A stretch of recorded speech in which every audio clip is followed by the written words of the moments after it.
মুহূর্তে নাকা চেকিং চলছে স্বরূপনগরের ডাক বাংলা যে হাকিমপুর রাস্তা, সেখানে ক্যামেরাম্যান অজয় দাস ছবি দেখাচ্ছে তোমাকে।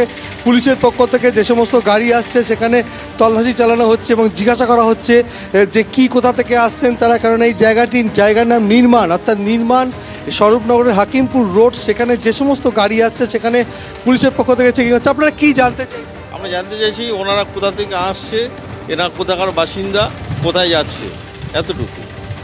গত কয়েক সপ্তাহ ধরে হাকিমপুর সীমান্ত থেকে এদেশে বসবাসকারী বাংলাদেশিরা যারা বেশিরভাগই অনুপ্রবেশ করে এদেশে এসেছিলেন, তারা এই ভারত বাংলাদেশ সীমান্তে হাকিমপুর চেকপোস্টে এসে জড়ো হচ্ছে প্রতিদিন মানুষ, এবং কারা আসছেন, কিভাবে আসছেন, সেই সমস্ত কিছু জানার জন্যই পুলিশের পক্ষ থেকে এই মুহূর্তে নাকা চেকিং চলছে। কেননা যেহেতু ভারত বাংলাদেশ সীমান্তবর্তী হাকিমপুর এই এলাকা, এবং এই হাকিমপুরের যে রাস্তা ডাক বাংলো থেকে হাকিমপুর পর্যন্ত, ক্যামেরাম্যান অজয় দাস তোমার ছবিটা দেখাচ্ছে, সেখানে সকাল থেকে টানা কয়েকদিন ধরেই নাকা চেকিং চলছে। সেখানে যারা আসছেন, এমনকি বাসে উঠেও পুলিশের পক্ষ থেকে, অর্থাৎ স্বরূপনগর থানার পুলিশের পক্ষ থেকে বাসে উঠেও তল্লাশি করা হচ্ছে, এবং তারা কোথা থেকে আসছেন, কোথায় যাচ্ছেন, এই সমস্ত বিস্তারিত জানার প্রক্রিয়া চলছে।